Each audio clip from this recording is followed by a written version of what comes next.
Hello everyone, time for another review. This also is a review of a movie that's available, I believe, on Amazon. And in the same vein as The Killer Bean Forever, the reason why I picked this out is that it's quite a good film, but it's also the fact that this is another animation, feature-length animation that was done by a single individual with just a couple of voice actors. Very inspiring, and it's called Xombie, Dead on Arrival, but Zombie with an X, not a Z.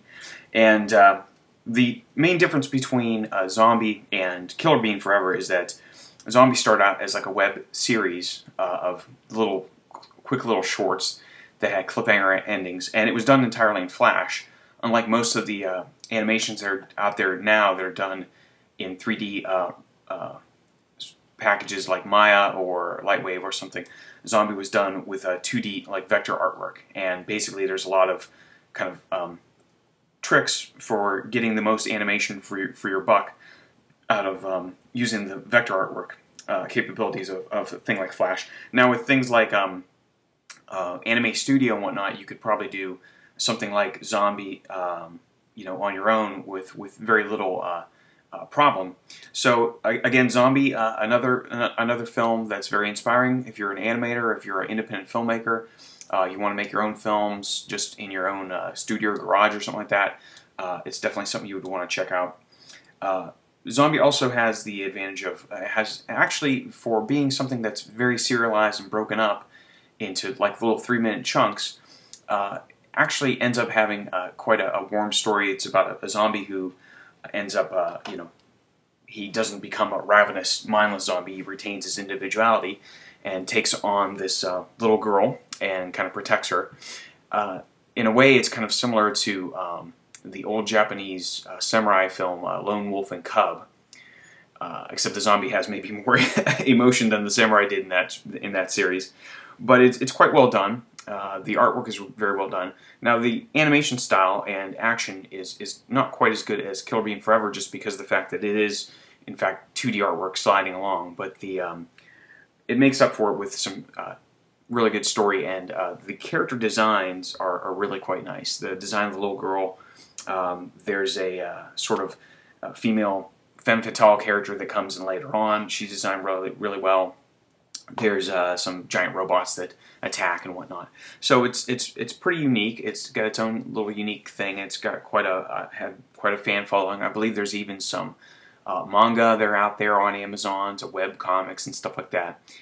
And now this DVD here is not quite as feature-rich when it comes to the extra features as something like Killer Bean Forever is.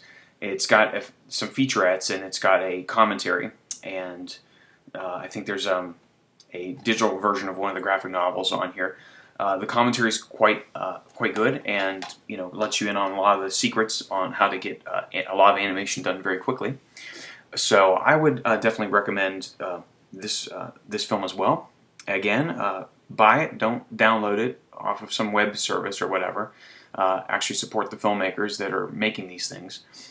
Even though I think Xombie came out quite a while ago, and I think it kind of peaked in popularity a couple of years ago, but I'm sure that James Farr, who created it, is still out there doing some things. I haven't really kept up on what the fate of the series is right now. I think there was supposed to be a feature movie in the works that was going to be released in theaters, but I haven't heard anything for a while about that.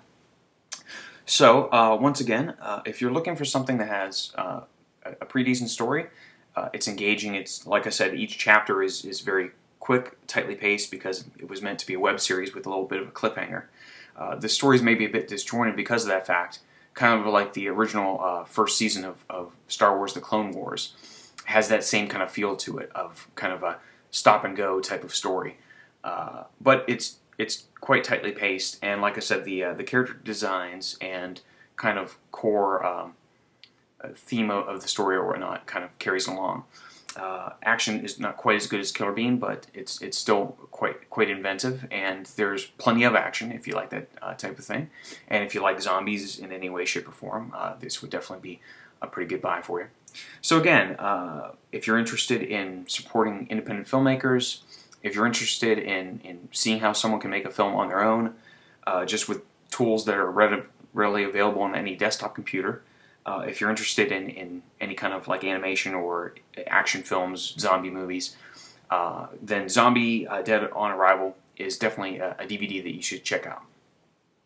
Lizzie the Review Reptile gives Zombie Dead on Arrival 2 claws up.